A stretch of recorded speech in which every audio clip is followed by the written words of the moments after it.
Coming up on First at 4, we'll talk to Kentucky Power officials about ways to lower electric bills as temperatures get ready to drop again.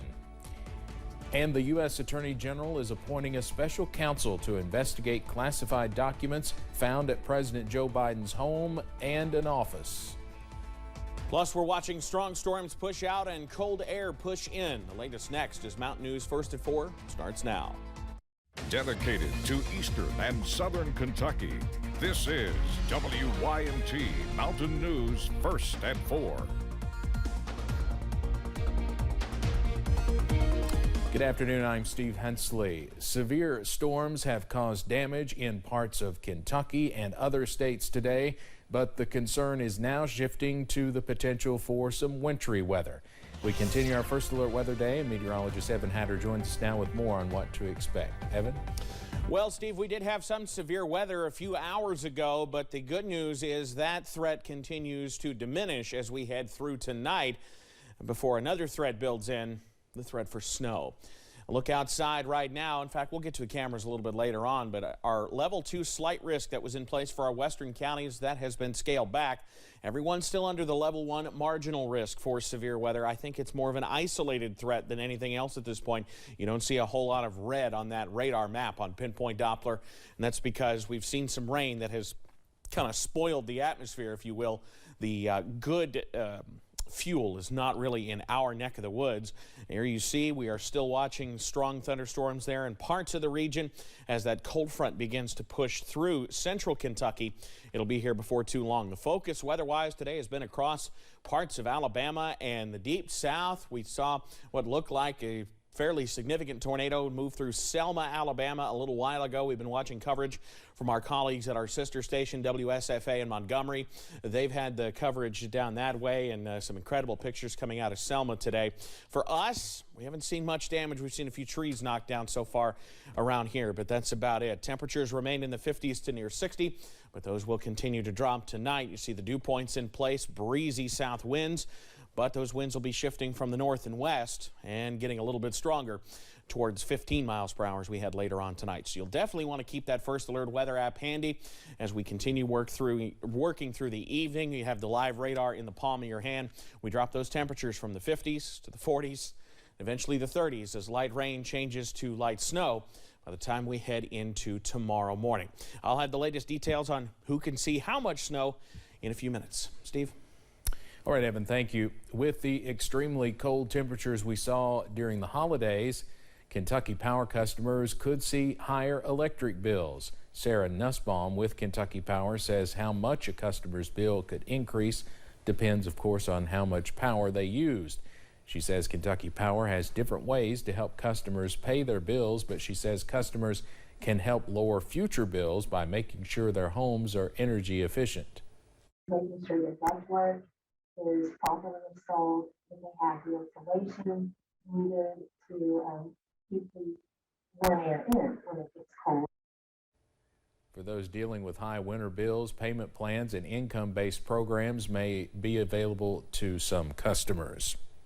We want to remind you that you can always stay weather aware, as Evan mentioned, with the WYMT First Alert weather app. It gives you the latest weather alerts and radar, and it works with cellular data if you lose power and Wi-Fi. You can also find the latest watches and warnings on our website, WYMT.com. President Biden's attorneys say they found more classified material at his Wilmington, Delaware home. This comes as the DOJ announced it is launching a special counsel investigation into the matter.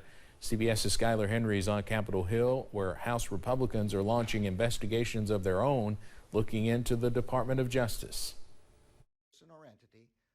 Attorney General Merrick Garland announced he's appointing former federal prosecutor Robert Hur as a special counsel to investigate how President Biden still had classified materials from his time as vice president. The extraordinary circumstances here require the appointment of a special counsel for this matter. This appointment underscores for the public the department's commitment to both independence and accountability in particularly sensitive matters. The first batch of classified documents were found at the former vice president's private office on November 2nd and turned over to the National Archives, who notified the DOJ 2 days later. More documents were found in the president's Wilmington, Delaware garage in December. And Biden's lawyers confirmed today that they found another document at his home. I take classified documents and classified material seriously. I also said we're cooperating fully and completely with the Justice Department's review. CBS News has learned some of the people who worked for Mr. Biden during his time as vice president have already been questioned by the DOJ. House Republicans say they want to know what kind of danger the documents pose to national security. Clearly, he has mishandled these classified documents. There's issues of concerns of national security. I've requested a threat assessment from the Director of National Intelligence. Other Republicans say the DOJ treated former President Trump much harsher, raiding his Mar-a-Lago home to find classified material that the National Archives repeatedly requested he return. You watched them leak photos of sitting out files of President Trump. Where's the photos of President Biden's documents? House Republicans have already launched an investigation looking into the Department of Justice and its handling of former President Trump's case. Skyler Henry, CBS News, Capitol Hill. Former President Donald Trump called on the DOJ to stop its investigation into his handling of classified material. He also announced the first rally of his 2024 presidential campaign will be held in South Carolina later this month. An annual training in Prestonsburg is taking violence virtual through the first active shooter training since the Allen ambush last summer. The Prestonsburg Police Department is working through its Kentucky League of Cities simulated firearms safety courses using electronics to immerse officers in training scenarios with real weapons, sights, and sounds to get them in the headspace to react accordingly to whatever they encounter, from active shooters to de-escalating situations and more.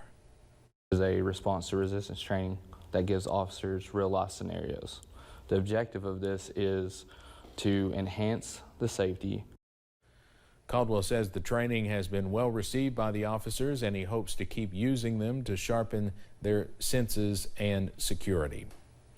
Idaho Coed murder suspect Brian Kohberger went before a judge this morning, his second Idaho court appearance since his arrest in the fatal quadruple stabbings in November. Today's hearing tees up more critical legal moves as prosecutors build their case against him and classmates of the four victims return to campus life. CNN's Chris Newen has more. In Moscow, Idaho, Brian Kohberger, the man charged with killing 4 college students, was back in court Thursday morning. The hearing, mostly procedural, was considered an important step as prosecutors pushed toward a trial. One defense attorney watching the case says the circumstantial evidence, like Kohberger's phone records, are a challenge for the state. He lived near this area. He went to school near this area just because he was in the vicinity. How long is the range for a cell phone to ping? So there's all of these different avenues to undercut some of that forensic evidence. Students are back on the University of Idaho campus this week after being away on winter break. Many relieved that there's been an arrest. Yet the lingering question, why did this happen? Kohberger was going about his daily life. He was going to class. He was interacting with people. All of these statements are going to help investigators hone in on the big question, what is the motive? But the eventual answer may bring little consolation to the families still reeling from their loss. The father of victim Madison Mogan saying he couldn't get through the recently unsealed affidavit describing the crime scene. I broke down and I just cried. I could only take so much of that, and I cried. I still haven't read the rest of it. Kohberger's probable cause hearing set for June 26, the judge ruling that he be held without bond until then. I'm Chris Wynn reporting. After striking for 3 days, more than 7,000 nurses in New York will return to work. The New York State Nurses Association union reached a tentative deal with Montefiore Health System and Mount Sinai Health System. Terms of the agreement were not immediately known, but the union says it will help put more nurses to work and allow patients to receive better care. Mount Sinai called the agreement fair and responsible. Montefiore said it was committed to finding a resolution. The hospital says all surgeries, procedures, and appointments are going ahead as scheduled. Nurses still need to vote to approve the deal before it is finalized. Well, coming up on First at 4, cold air leads to snow chances as we head later into tonight. The latest look at that snowfall forecast coming right up.